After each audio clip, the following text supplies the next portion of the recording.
Hollywood.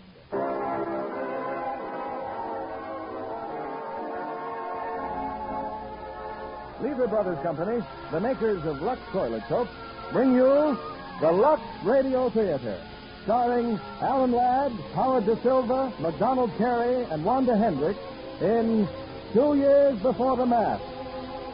Ladies and gentlemen, your producer, Mr. William Keighley.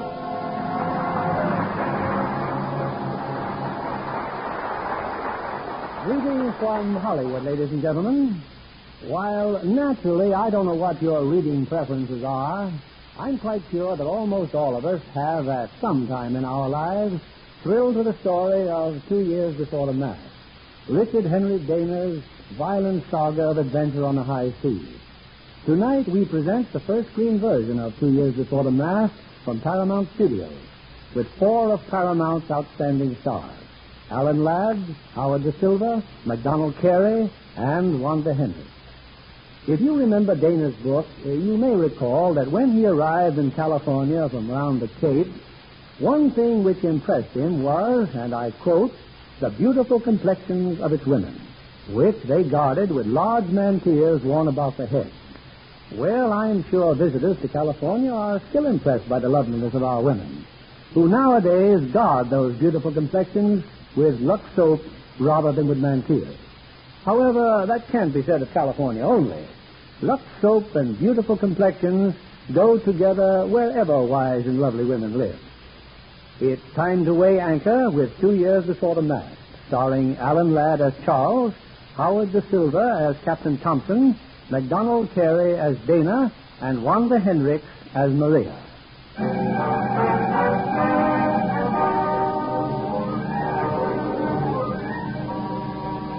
Boston Harbor, 1835.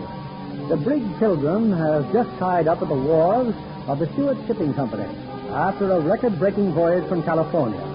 First aboard her is the ship's owner, who goes at once to the cabin of Captain Thompson. Captain Thompson, congratulations. Thank you, sir. 130 days out of Monterey. It'll be a long time before anyone breaks this record. I'll break it myself, Mr. Stewart. Someday I intend to set a record that no sailing ship will ever equal. Here are the ship's papers, sir. Oh, and a death certificate, one of the crew. Another death? Yes, 2 days off Rio. I buried him at sea. Couldn't you have put him ashore? That would have meant entering and clearing a foreign port. It would have cost 5 days of good winds without knowing if the man would have benefited. I don't question your judgment, Thank Captain. you, miss. What are you looking at, Mr. Stewart? That document on the wall. That document is my dismissal from the United States Navy. A unique ornament, is it not? Let me read it to you.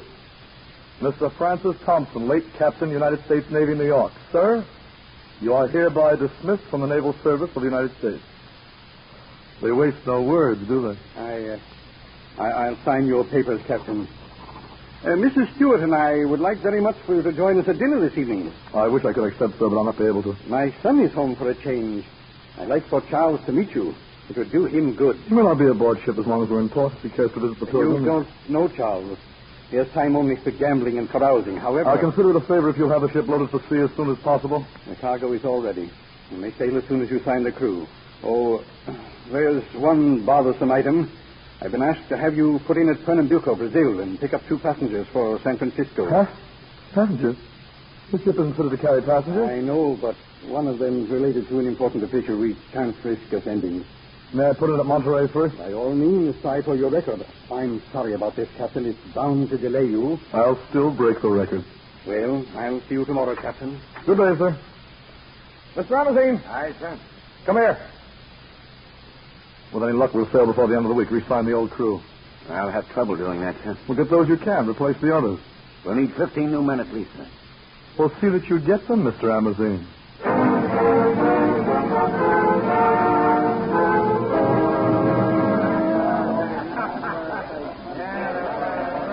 Now, look here, Charles. I appreciate your showing us the Boston waterfront, but after all... What's the matter, Harry? Having a little too rough for you? I thought you were going to show us your father's ship. Yes, the one that broke the record. Later, maybe. But you said she was sailing at midnight. Well, let her sail. Right now, I'm going to have another drink. Oh, waiter. Not a serious thought in your head, is it, Charles? When are you going to settle down and go to work? You know, I have it all figured out. Never. I have all the time in the world, and my father, all the money. He'll make it. I'll spend it. Well, suppose you spend it in some other place than this. Come on, let's get out of here. Oh, sit down, my friend. We're going to have another drink. Now, don't upset yourself, Mr. Amazine. I promised I'd find you 15 men for the Pilgrim, and 15 I'll deliver. The Pilgrim sails at midnight tonight, Mr. Bowler. Tonight. We're paying you to get us a crew. Still 2 hours. Now, let's see. We brought 9 men aboard that floating piece of perdition already. Poor lad. It's wicked enough to Shanghai men, Mr. Amazine, let alone to serve on the Pilgrim. Shut up, Bowler. You'll wake up at sea with the rest of them. Now then, 9 men at $12 each comes... You'll get your money when we've got the others. Come on. Let's get over to the bar. Break out the rum, barkeep. A drink for every man in the tavern. Drink up, Bates. Drink up. Compliment to the finest brig that ever dropped hook in Boston Harbor. Wait a minute. You wouldn't be looking for a crew, would you? I'm signing Cracker Jack Seaman for a champion passage around the Horn. Mister, we know your ship. She's a bad ship and a hungry one. I'll have none of your rum. Don't listen to him, men. Who'll drink with me? I will. And what's more, I'll sail on your ship. You're Mr. Amazine, aren't you? That's right, mate. What's your name? Richard Dana. You're making a mistake, sailor. I don't think so. What did you say? Oh, I was just advising that gentleman not to sign on the token. Were you now? Look at him, mate. A daisy. Lace on his shirt. Get out of here. In good time, but first I'd like to talk to that sailor. I said get out of here. Move aside, Mr. Amazine. I'll teach you to butt in, fancy drawers. So he's a fighter, is he? Stand back, lads, and watch the fun.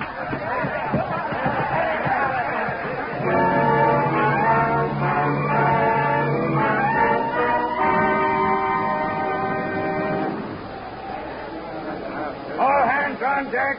All hands on deck. Crew's on deck, Captain Thompson. Thank you, Mr. Amazine. All hands. Attention. Attention. Gentlemen, we've been at sea a few hours only, but it has already come to my attention that some of you have stated that you boarded my ship against your will. That is a lie, and I will tolerate no repetition of it. Every one of you has either signed his name or made his mark agreeing to sail. I made no mark. Nor did half of it. Amazine did it, sir. Shanghai. I will pretend that neither of you men were so foolish as to interrupt me. Those who are new aboard will soon learn that I demand but one thing of a crew: complete submission to authority. Authority being vested in myself, in Mr. Amazine, the first officer, and in Mr. Foster, the second officer. Mr. Foster, do you have the prisoner? Aye, sir. Peter Belmer. And what's the charge? On finding himself aboard ship, he attacked Mr. Amazine with a knife. Belmer, the punishment for attacking an officer is 20 lashes, well laid on, and you will be confined in chains on quarter rations until it is considered that you've learned your lesson. Mr. Foster, you will count the strokes. Mr. Amazine, carry out your orders. Aye, aye, sir. 1, 2, 3, 4, 5.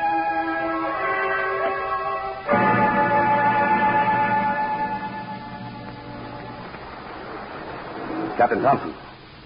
What are you doing on the quarterdeck? Who are you? I want to talk to you. I'm Charles Stewart. Get back to your watch. I said my name is Stewart. My father owns this ship. So? I demand that you take me back to Boston and put me ashore. How long will it take? About a year, if we're lucky. No time for jokes? One of the things I never take to sea is a sense of humor. Your mark is signed on the ship's articles. I don't make marks. I sign my name. I was Shanghai. The law doesn't require me to be an authority on signatures. You'll serve as one of the crew and be treated as one. I don't intend living with that rabble. You'll take me back or lose command of the ship.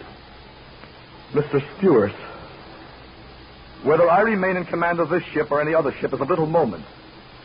But as long as I do command her, you may be sure that I shall remain her captain and that she will stay on her course. Mr. Amazine? Sir? Turn him to with a crew.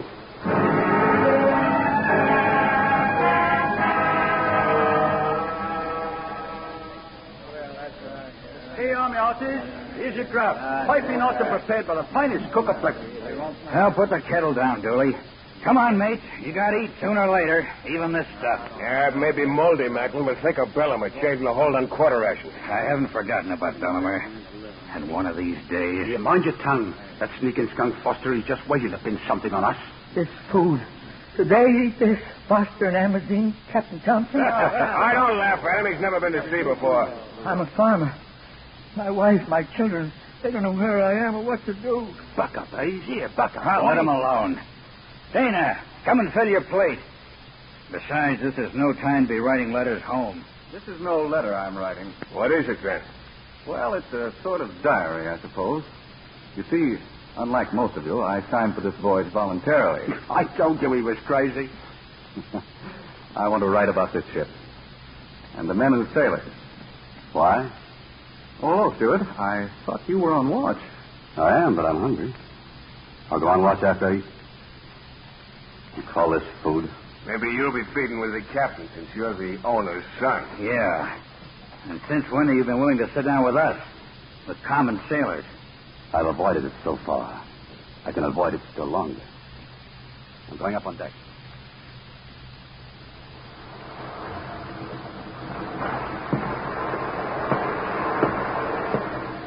Mr. Stewart, sir. Mr. Stewart. It's me, Mr. Stewart, over here in the door. What are you doing in there? I'm sorry, Mr. Stewart. How do you know my name? I'm Sam Hooper, sir. I worked in your father's office. But I always wanted to go to sea. Why? I wanted to live on a ship. And now I'm on one. Yes, and what a ship. Just what are you going to do? Well, I thought you might explain to the captain on account of he works for your father. I'm afraid I can't, son. I don't seem to carry much weight with the captain. Well, someone's coming. Julie the cook. Get down that door. So you don't like my cooking, Mr. Stewart? No, I don't. Well, I don't blame you. It's the grub they give me to cook. But this is different. Here, in the pot. Take a sniff of this. Roast chicken, Mr. Stewart. And the nearest you'll get to it till you're ashore again. Who's that chicken for? For his this Captain Thompson. Oh, the mates get fancy cooking, too. I take 'em theirs later. He's gone, Sam. It was chicken, wasn't it? I never knew I could get so awful hungry. When did you eat last? It's been so long I can hardly remember. So the mates get chicken later, do they? And it's in the galley now. Stay where you are, Sam. I'll be right back.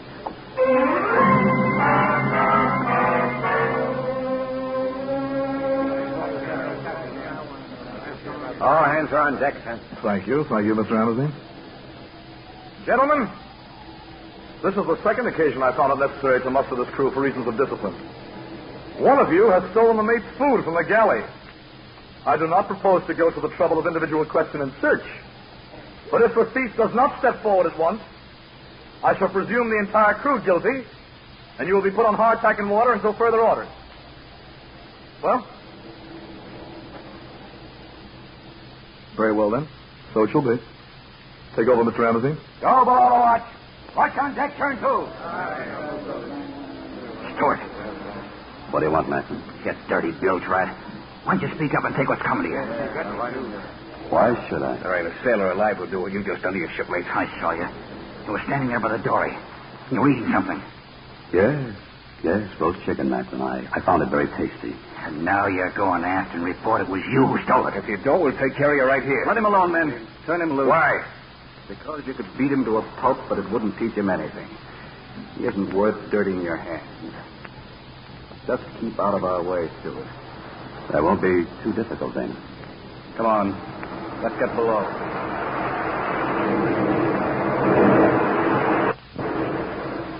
When I inspected the dory, Captain, there he was, sir. This boy. Stowaway, are you? What's your name? Sam Hooper, sir. He had this pan with him, sir. That's where our chicken went. Did you steal it? Well, yes, sir. I was awful hungry. Why did you board this ship? I want to be a sailor, sir. Oh? Very laudable ambition. Sign him on as a cabin boy, Mr. Foster. Oh, and you can put the crew back on ration. Aye, sir. Thank you very much, sir. Come along, you.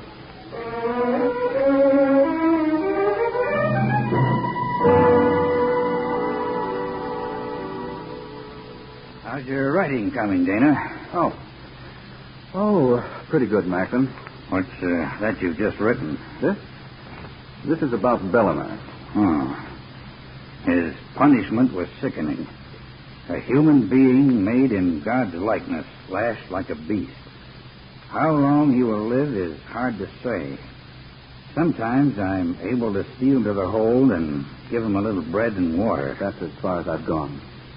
I've been thinking about you, Dana. We had a young fellow last trip called Dana, too. Died a few days out. We buried him off Rio. I know. He was my brother. Your brother? You must like writing, Dana. Yes, I do, Mr. Foster. Not often a man off watch will spend his time writing. It's going to be a book? I don't know. Maybe. Can I see it sometime? I hope you will, Mr. Foster. Sometime. Thanks. Look forward to it. Mr. Dana, Oh, hello, Sammy. Mr. Dana, why don't you and the rest of the men like Mr. Stewart? You like him, Sammy? Yes, sir, I do. Even though he let you take the blame that day for stealing the chicken? But nothing happened to me, Mr. Dana. Besides, he stole it from me. But he ate it. It's just one piece, Mr. Dana. He made me eat all the rest. Sam, what are you trying to tell me? Well, I was hiding in the dory, and I told him how hungry I was. Is this the truth? Yes, sir. It's the truth. Thanks, Sammy.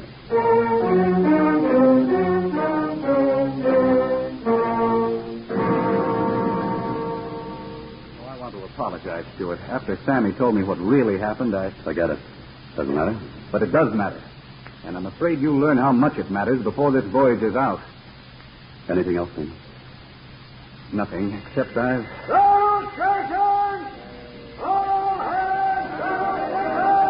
That'll take it. Just drill. Better look lively, though. Macklin tells me the captain takes this very serious. There ain't enough work on this ship. We got a fool with a cannon. Break our back so he can play he's still in the Navy. Instead of being kicked out. Oh, watch out. Here comes Amazon. Why, you Bill scum. You aren't fit to cut the same deck with him. I suppose his being kicked out was a mistake. It's no mistake when the captain of a 20-gun sloop sinks a 48-gun frigate. Standing there with a quarterdeck being shot to splinters around him till he goes down wounded.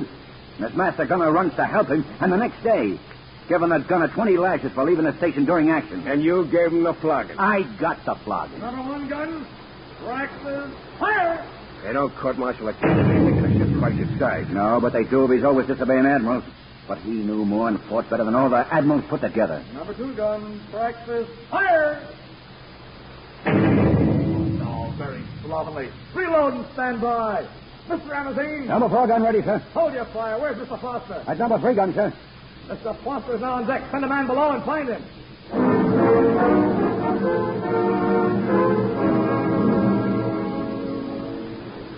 Why weren't you at your post, Mr. Foster? You had 6 minutes to go to the powder magazine and return. I was returning from the magazine, sir, when Stewart hit me. Is this true, Stuart? Yes, sir. I hit him twice. Mr. Amazon, bring that man out. Why'd you hit him, Mr. Stewart? What happened? It doesn't matter now, Sammy. Better get out, Stuart. Mr. Amazon, dismissed from battle stations. Form all hands to witness punishment. Secure! And all hands muster aft! Stuart, the punishment for striking an officer is 20 lashes, well laid on. Disobedience to orders in battle practice, 10 lashes. If the offense had been committed in battle, you would have been hanged. In view of the obvious fact this is your first voyage, I propose to remit 10 lashes. Mr. Amazon, have the cook stand by with some brine. Mr. Foster, help the 20th stroke. Aye, aye, sir. Get the salt cook and leave the cabin boy in the galley. Proceed with the punishment. Aye, aye, sir. 1, 2, 3, 4, This 5, is a long 6, voyage, Mr. Foster. 7, 8, I wonder if Nine. we'll see it out. 10, You 11, and 12, 13, 14.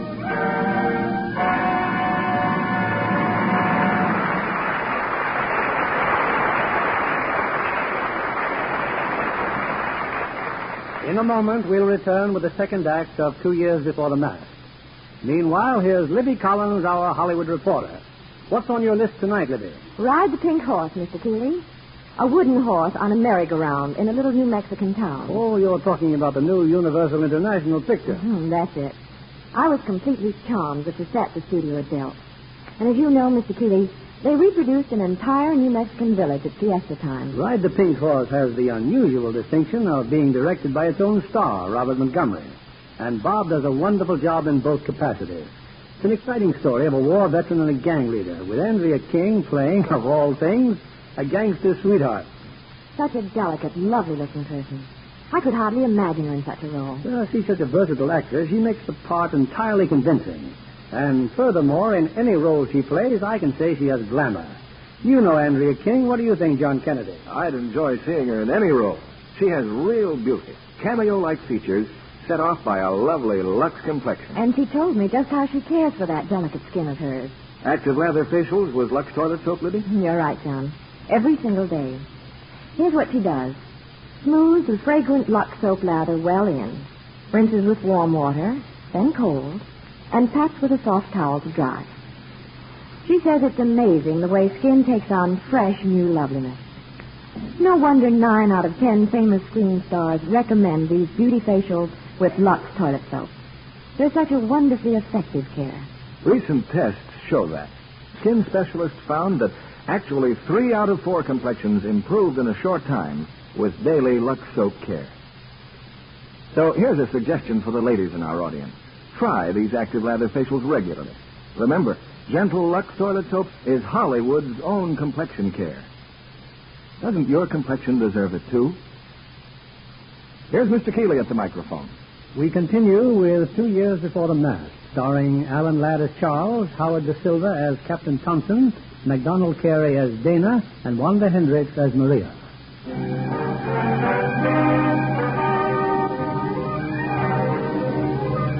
The brig Pilgrim, full canvas to the wind, whipped through the South Atlantic. Ships and crew alike under Captain Thompson's iron hand, straining for a new speed record. Below in the forecastle, Charles Stewart lies on his bunk. Is that you, Dana? Yes. Don't try to move. Your back must feel like fire. Who brought me down here? Macklin and Sam and I. Thanks. We do the same for any shipment. Stewart, when battle stations was sounded, I hid my book carefully away. Now it's lying out on my bunk. That's what started my fight with Foster. I saw him down here. You're taking your book. Why didn't you report him? You might have saved yourself the flogging. Hitting him was worth it. How's Bellimer? He's dying down in that hold. You any idea where we are? Off Brazil. We'll be putting in at Pernambuco soon. We'll be able to get ashore, get fresh food. Things will be better, Stewart. Will they, Dana? I wonder.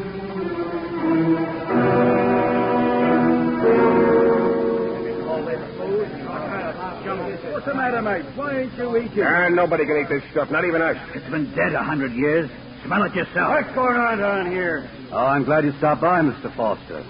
Look at our plate. The stuff's crawling. We got a right to decent food. Sure you have. I'll tell the captain. You'd like to blab what goes on down here, wouldn't you? That knife, put it on you. I'll put it through your throat Brown, before I... don't be a fool. Hey, I wasn't going to, Sir Captain. Amazine, I was going to tell. Tell him what, Mr. Foster? That we need fresh provisions. Then tell him. Tell him now. And in case you change your mind, Foster, just remember, while I may get a flogging or be hanged maybe, before I do, you'll feel this knife right up to the hilt. Now, get out of here. Come on, Stewart. We'd better get on deck.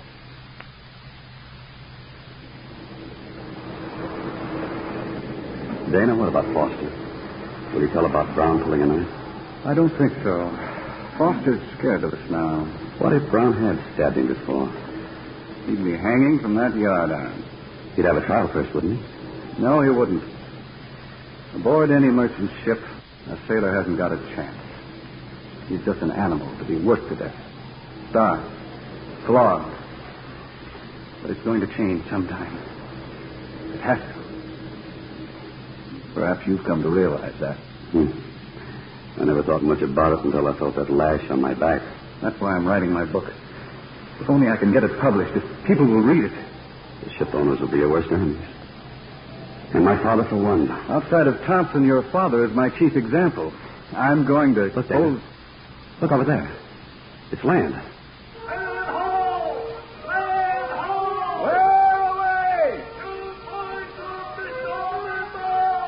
Mr. Amazine, identification flags. Man the topsail braces. Aye, sir. All hands on deck. All hands on deck. How do you feel, Bellman? Not too good. The ship. We slowed down. Yes, we're coming into Pernambuco. We're stopping to take on passengers. You shouldn't have come down here, Stuart. You're caught. You'll get the cat again. You let me worry about that. We're all bringing you something back from shore. Fruit, vegetables. We'll get it down to you. You'll be all right, Bellman. You're going to be fine. Thanks, mate.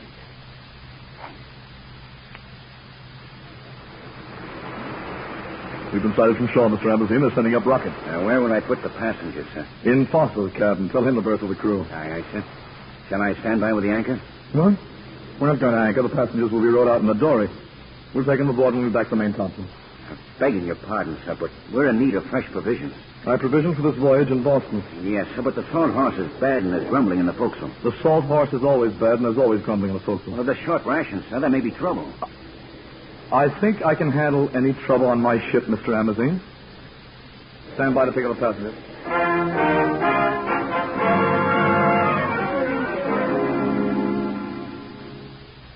This is your cabin, madam. I had not been informed my passengers would be women. The cabin will serve us very nicely, Captain Thompson. At least you speak English. Where's the other woman, your maid? On the deck, I believe, worrying about our luggage. I'll have it sent in directly. I should warn you, Miss Dominguez, this is the first time ladies have been carried on this ship. You will kindly stay in this cabin as much as possible.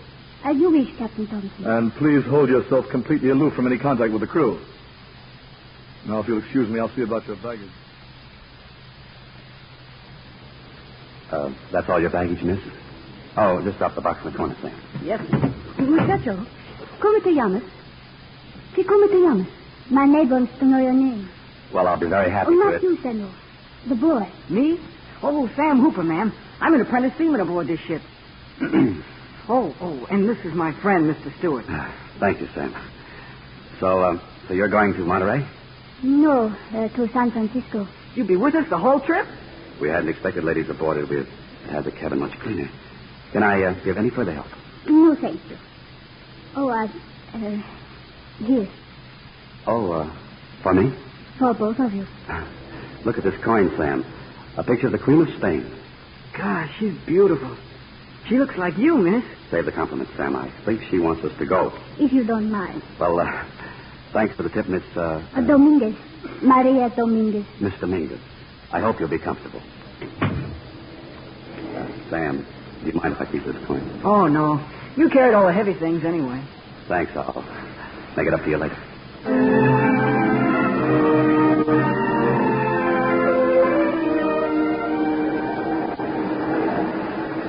Dominguez, I didn't know you were on deck. Oh, it's much better in a stuffy cabin, Mr. Stewart. How's your maid? Poor Mercedes. Still seasick.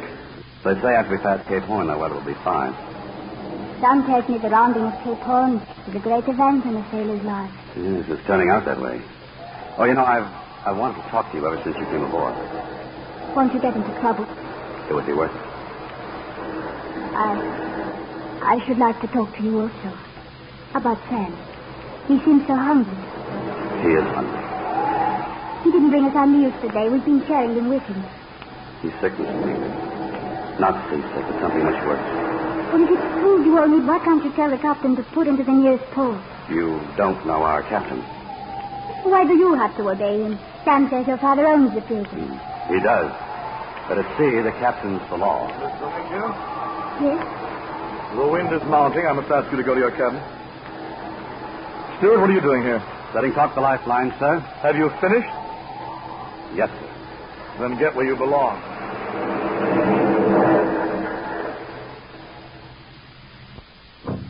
Come in. Well, Mr. Amazine? I've come to report, sir. There's sickness in the crew. I've just looked at Hayes, and he's got it all right. Scurvy. Cabin boy, too. And Bellomer's dead. Bellomer, who? The prisoner, sir. He's been in irons almost since Boston. Oh, yes. Yes, he attacked you with a knife. Very well. I'll conduct burial services at 8 bells. Yes, sir. The captain. If the scurvy spreads, we can't work the ship. We're long past Cape Horn, son. I thought of... Well, we could put in somewhere. The ship will not put in anywhere. The winds have failed us, and we've 3 days to make up as it is. We've sailed with a few cases of scurvy before, Mr. Anderson. Aye, sir. How many fresh supplies are left? 1.5 bags of potatoes and 1 of onions. We're running very short, sir. Very well. From now on, they're to be served only to the passengers. I'll tell the ship's cook, sir. Come back to your watch. Mr. Emerson. Mr. Foster, sir. Well, answer him. What is it, Mr. Foster? Another jet. Seaman Hayes.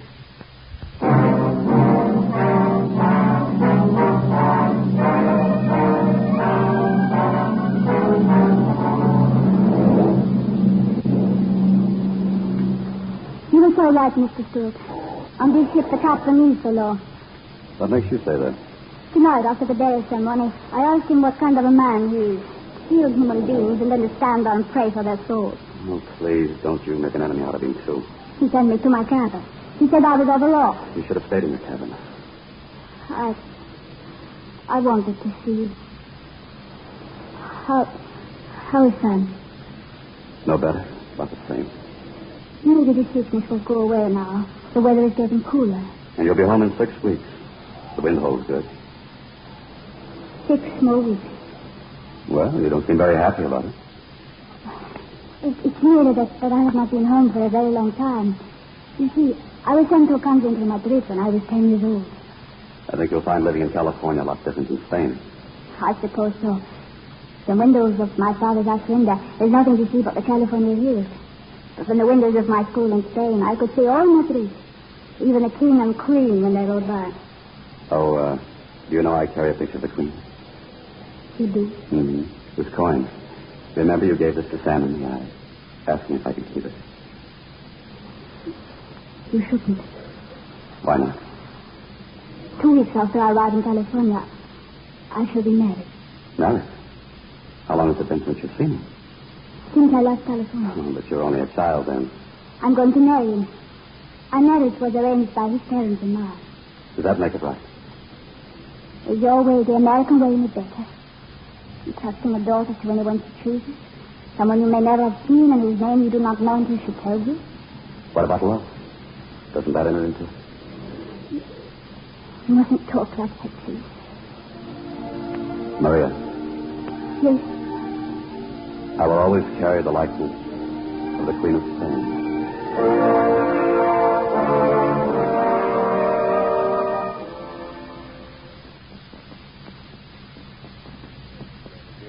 Here, what I got to show you down in this hold. What are you trying to hide, Tom? Why'd you bring me down here? When I light the candle, you'll see. Foster. Foster's dead, Mr. Ramsey. I killed him a few minutes ago. Look about you, Mr. Ramsey. Half a sack of potatoes and a basket of onions. Foster stole these from the galley. When I followed him in here, he offered me half, not to tell. And you killed him? 6 men and a sick boy in a forecastle, and he had this all the time. He had this while his shipmates were dying of scurvy. I killed him, and I'd do it again. Why are you telling me? So you can take me to Thompson. I want to get it over with. Take this food to the forecastle and divide it. I'll take care of Foster's body. You're not reporting me? Just get this food to the men and keep your mouth shut.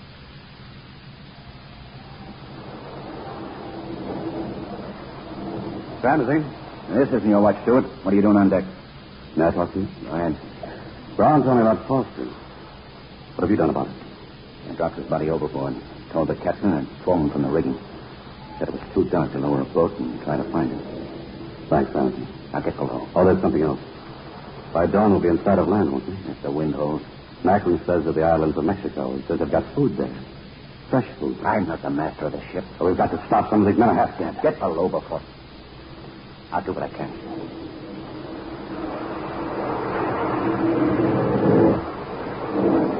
I'm quite aware that we've sighted land, Mr. Amazine. Those are the Clarion Islands. We made up almost 2 days. Then shall I alter course, sir? Alter? Our course is Monterey, Mr. Amazine. Captain Thompson, as first mate of the ship, it's my duty to warn you that unless we take on supplies, there'll be mutiny. Thank you. Thank you, Mr. Amazine. I'll enter your remarks from the log. Who's in charge of the deck? I am, sir, but I had Dana take over while I reported to you. In view of the proximity of land, shouldn't the mate of the watch be absent as little as possible from his responsibilities? Very good, sir.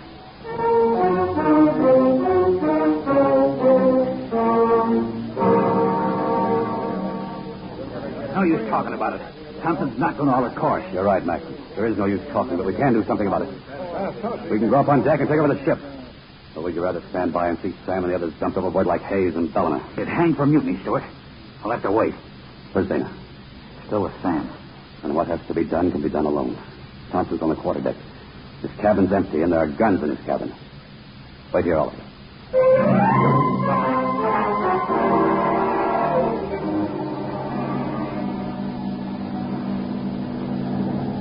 What's the course, Mr. Amazine? West by north, sir. Very well, we'll hold it as long as the wind lasts. Wind or not, we're making for those islands. Where did you get those pistols? From your cabin.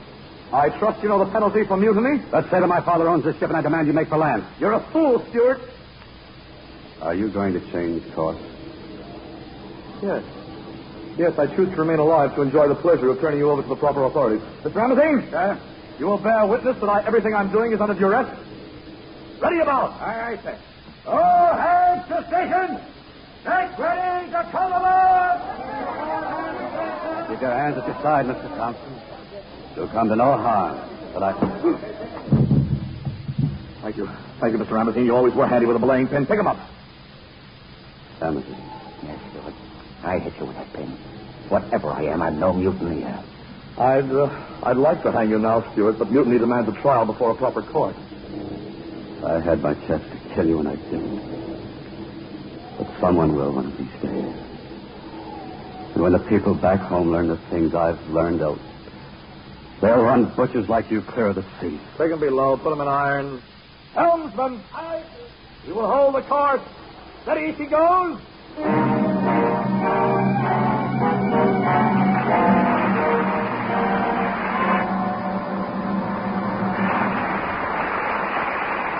We pause now for station identification. This is CBS, the Columbia Broadcasting System.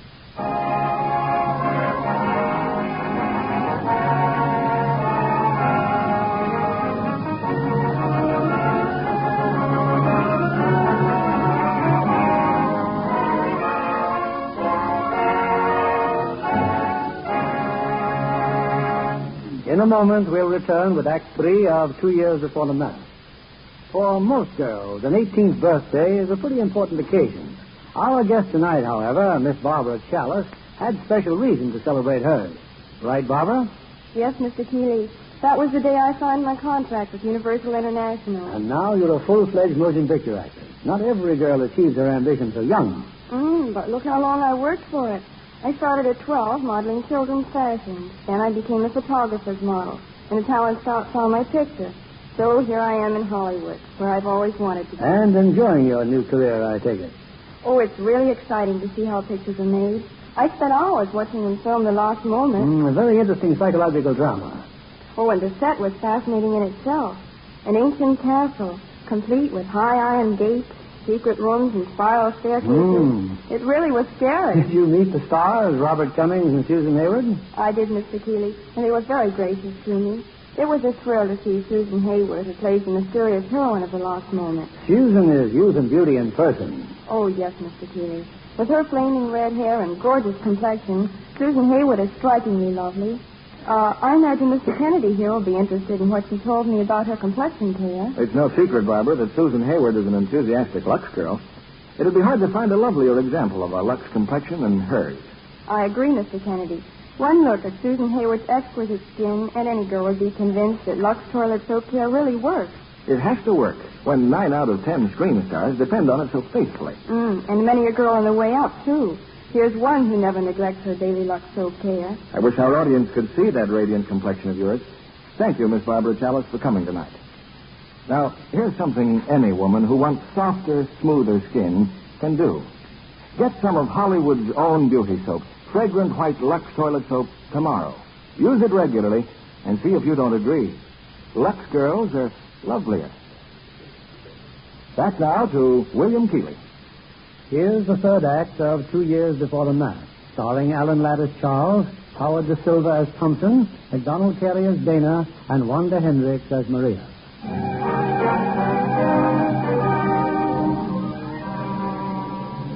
A few days have passed, and the brig Pilgrim has now approached the port of Monterey, California. Imprisoned in the hold, Charles Stewart has a visitor. Maria, you should have come down here. Nobody told me. I brought you some food. Oh, thanks. Have you heard how Stan is? He's a little stronger. Poor boy. I've been sending him some of our food by Mr. Dennis.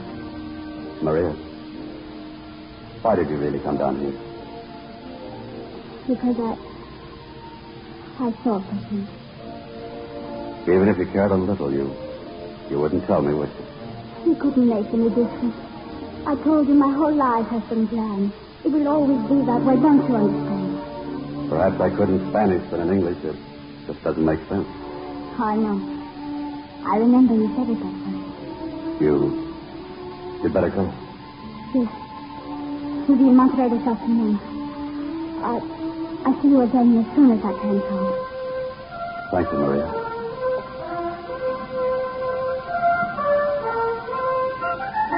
There's the port of Monterey, Mr. Ramsey. Aye, sir. We'll anchor here in the bay until Don Sebastian has come aboard and cleared us. You may take any courses. Aye, sir. Oh, we've established a new record for the voyage, Mr. Ramsey. You may hoist the record pennant.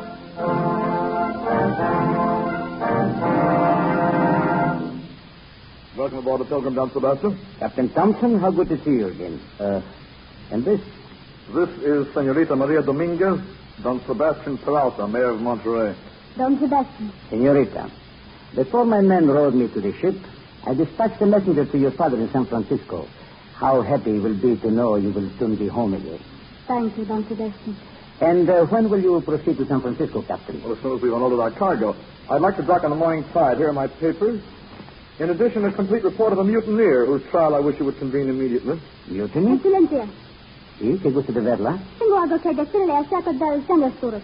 Sì. Comunque, Capitan Thompson dice che non dirà la verità. May I suggest, madam, that since I cannot speak your tongue, you might express yourself in English? I was telling Don Sebastian he would never get the truth from you.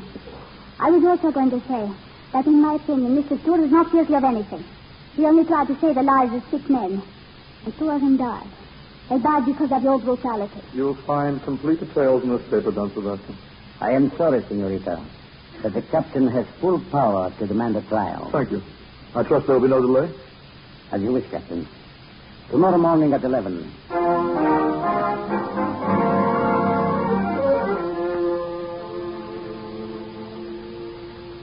Stewart, are you awake? Stewart. Who is it? Dana. I got Macklin and Brown with me. All right. What are you doing down here? The captain's just issued orders there'll be no shore leave. So we're jumping ship, Stewart. All of us. And you're coming with us. We'll have you free in no time. It's taking a pretty long chance, Dana. We know that. I mean, helping me to escape. Before a jury, you won't have a chance against Thompson. Where are we going? We don't know yet. We'll take the dory and get to shore. So what about the passengers? Just the Dominguez and the maid. We'll have no time for visiting, Stewart. Let's get to work on those chains. Leg irons first, Brown. We'll cut the handcuffs later. What's the report on the hold of the ship, Mr. Amazine, at the prepare cargo for unloading? Yes, sir. It's getting back to shore leave, sir. Well, if we're able to unload the full cargo tomorrow, each watch may have 2 hours of... What is that? What's that noise? What's going on for? Where's the crew, sir? They've lowered a boat. Order them to return, Mr. Amazine. Boat ahoy! Get back on board! And what if we don't? You will take the consequences, Dana. I order you to put about. We're jumping ship, Captain Thompson. Very well. Sam, look down, boy. Dusty's got a rifle. Stand aside, Mr. Amazine.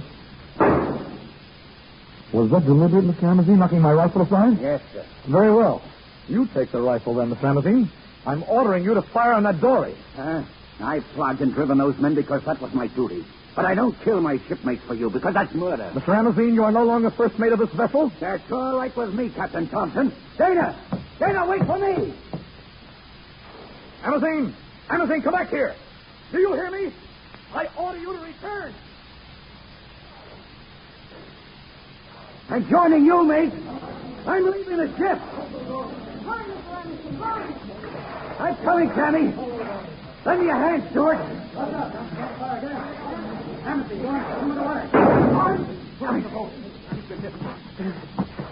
Get on the orders before you reload.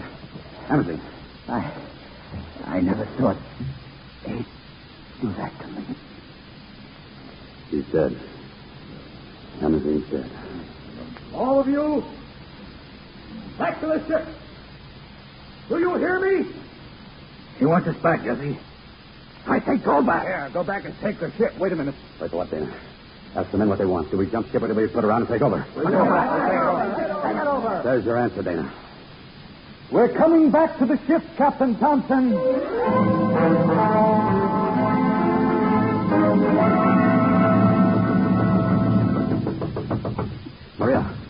Maria, it's all right. You can open the door now. What's happened? Oh, that's fighting and shooting. We're taking the ship. Captain Thompson. He's dead. Charles, not you. No, but I could have done it gladly. With Macklin. He's dead, too. We're putting you and your mate ashore, Maria, and we're pulling out of here. It will be dangerous getting us to shore. We can stay. I don't care where we go as long as you're safe. Oh, but you can't stay on the ship. I don't know what's going to happen to me or to any of us. Stewart, come here. Wait in the cabin, Maria. I'll be right back. Stand by, Stewart, with that rifle. What's happened? There's a skiff coming alongside with soldiers. It's the harbor patrol. Now, out of sight, men. All of you. Ahoy! Big Pilgrim! I heard shots. We were just celebrating our record voyage. Sorry we alarmed you. Where is your Capitan? He's left orders not to be disturbed. I think I had better come aboard. You and your men, sir, stay just where you are. Stewart, Brown, Dooley. Make a move and we'll fire. Senor. Stand by to slip anchor, men. But our passengers, Dana. Let the harbor patrol take them ashore. Then bring them here at once. We can't turn them loose now. They'll spill the whole story. It won't matter. The wind's with us, and there isn't a ship in the harbor to follow us. Get the girl and her maid. There's no time to lose.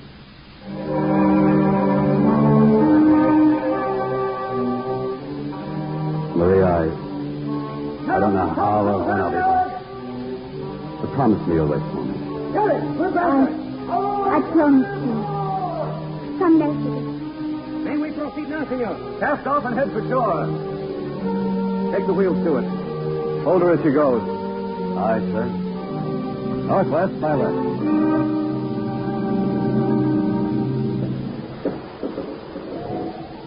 Men, we've been a full day at sea.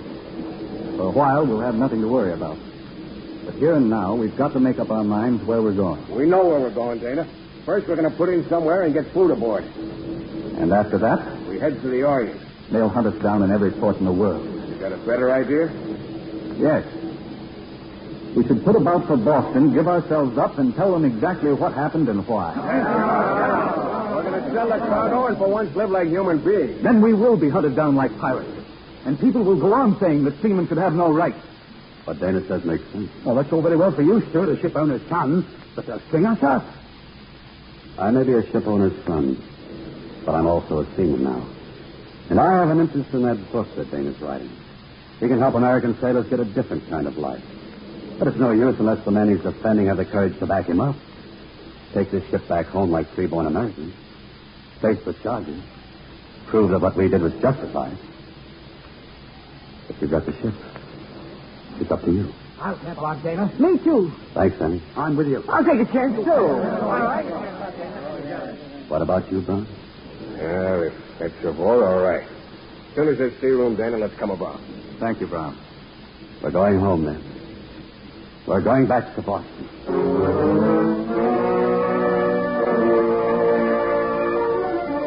Boston, Massachusetts, April 10, 1836. The brig Pilgrim, Stewart Shipping Company, boarded by customs officials in Boston Harbor. Mutiny reported in Pacific Ocean. Captain and officers dead. Entire crew is under arrest.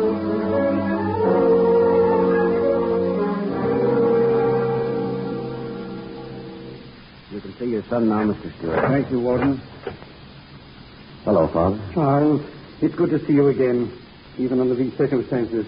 Now, I don't want you to worry. My lawyer will have you out of here tomorrow. Well, thanks, Father, but I'm staying here with the rest of the crew. Stay with them here in prison? I want to face the charges. What we did was justified. Dana's book will prove that. It's going to be published. Let's not go into it, Charles. You'll be out on bail tomorrow. No, Father. Whatever happens to them, I'm sharing it. You've changed, Charles. I'm glad. Thank you, Father.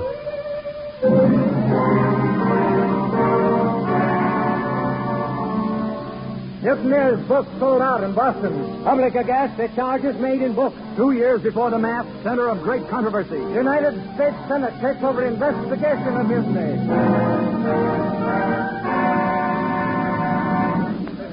Do you have anything further to tell us, Mr. Dana? Yes, Senator Barnes. None of us can offer a better defense than the testimony just delivered by Miss Dominguez.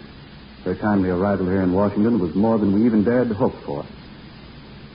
I do have one thing more to say, though. We all knew that the penalty for mutiny is hanging, yet we willingly brought our ship home to face the charges for the good of those who will continue to sail American ships. Mr. Charles Stewart. Yes, sir? The Attorney General is awaiting the decision of this senatorial committee. If you have a final statement, please make it now. Whether we live or die, Senator, is a matter of law. But the only law that a sailor has ever known is the personal decision of his captain. If a sailor objects, he's sentenced to starvation, flogging, or even death. Gentlemen, it will stay that way as long as the government allows it to, whether sailors die or not. If you believe that we've told the truth, we beg you to make just laws to protect the lives of the men who serve our country on the sea. We leave that decision to you. This investigation stands adjourned.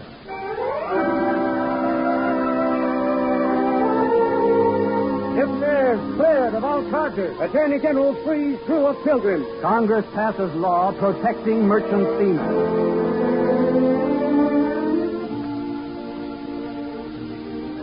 And you won't stay, Mr. Dana. Not even for our wedding. I can hardly do that, Mr. Mingus, now that I'm first mate of the Pilgrim. We weigh anchor tonight. Well, good luck to you both. Thanks, Dana. A happy voyage.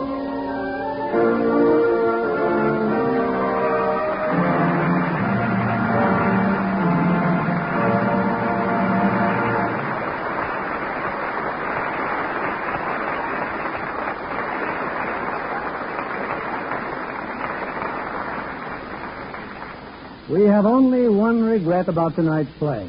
That 2 years at sea must boil down to a single hour on the air. But for that exciting hour, all our thanks to Alan Ladd, Howard De Silva, MacDonald Carey, and Wanda Henry. And Alan, a special thanks for your speedy return from New York to take part in tonight's play. I wouldn't have missed it, Bill. You know, the first picture I ever made was a sea picture. A small part, but it took a lot out of me. What'd you do, Alan? I got seasick. So realistically, as I recall, that you got the Critics' Award for that performance.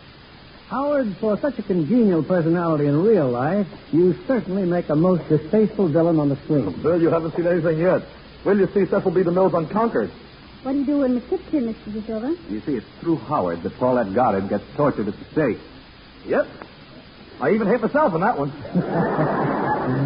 So much so, I understand you're off to see the premiere in Pittsburgh as soon as you finish tonight's broadcast. That's right, Alan. Well, Alan, I hope you treat Dorothy Lamour better in your new Paramount picture, Wild Harvest. I'd say Dorothy treats us pretty rough in that picture, though. Were you in New York in connection with that picture, Alan? No, I was taking some location shots and doing some vacationing. I read that you attended the Harvest Moon Ball on your birthday. And 18,000 people sang happy birthday to you. 18,000 happy birthdays. Hey, that's some sort of a record, isn't it? Well, it really gave me a thrill. Wanda here has a birthday coming up next week. You're 19th, isn't it, Wanda? That's right, Mr. Keeley. Well, it's nice to know a woman who's so young she doesn't have to lie about her age. And with such a lovely complexion that is plain to use as Lux soap. Oh, I do indeed, Mr. Keeley. And always will. Lux soap's a wonderful complexion care. From a girl with a wonderful complexion, that's praise indeed. What are you presenting next week in this theater, Bill? Next Monday night, we put the accent on suspense with Universal International's spine-chilling hit, The Web. And our stars are Ella Raines, Edmund O'Brien, and Vincent Price. That was one of Vincent Price's best performances, I thought, Bill. Yes, in a thrilling story of intrigue and detection, and a murder mystery that involves a man and woman in suspicion, danger, and romance. Well, that sounds like a mighty exciting evening, Bill. I wouldn't miss it. We'll be listening, Mr. Keeley. Good night. Good night, and thanks for a 4-star performance.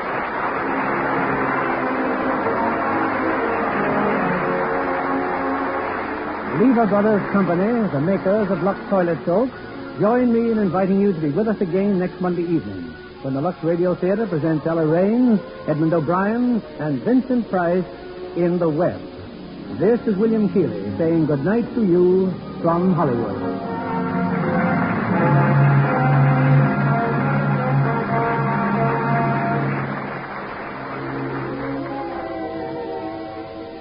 Most of us think of home as the safest place that we can be. Yet the National Safety Council finds that 2/3 of all accidental deaths in the United States occur at home through hazardous conditions and personal carelessness. For your own sake and your family's, check your home for such unsafe conditions as bad lights, dangerous stairways, cluttered rooms, and unprotected play space. And cultivate habits of safe conduct, thoughtfulness, and reasonable caution. MacDonald Carey appeared by arrangement with Paramount Pictures and is currently appearing in Paramount's 36-star production Variety Girl. Wanda Hendricks appears with the courtesy of Paramount Studios and is currently seen in Welcome Stranger, starring Bing Crosby. Heard in our cast tonight were Bill Johnstone as Amazine, Louis Van Ruten as Foster, William Roy as Sam, and Pat Ahern, Ira Grossell, Norman Field, Leo Cleary, Tyler McVeigh, Robert Griffin, Clark Gordon, George Sorrell, George Neese, Eddie Marr, Don Morrison, and June Whitley. Our music was directed by Louis Silvers.